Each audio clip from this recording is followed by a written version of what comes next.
جماعة ده 5 يوم رمضان لينا سوا ما شاء الله، والله أنا مبسوطة بجد. عملت لكم بقى بمناسبة التحفة دي سحور والله العظيم جنان.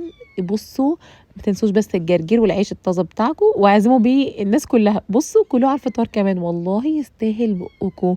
تعالوا نشوف عملناه ازاي.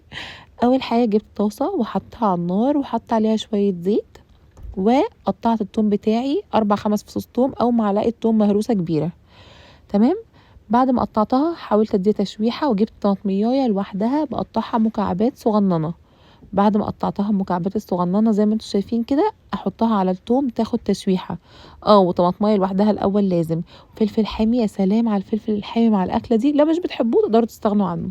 بعد كده ضربت شويه طماطم في الكبه مش مهروسين، لا كانهم متقطعين صغير قوي، ورشه كمون ورشه فلفل اسود، وحطيت شويه من الملح الاول، وفي الاخر بزود الملح لما ادوق طعمه في الاخر. لما الاقي الطماطم بتاعتي بدات تتسبك اجيب الفول بتاعي وافضل اضغط عليه كويس قوي، يعني اهرسه شويه واحطه على الطماطم بتاعتي واديلهم تقليبه كويس قوي سوا، وسبته على النار لحد ما اخد اللون كده وتسبكوا مع بعض. دقته، زودت الملح بتاعي. بعد ما يستوي بقى نحط عليه بقى زيت زيتون او زيت عادي في الاخر. ما تنسوش الجرجير والعيش الطازه، وبألف هنا.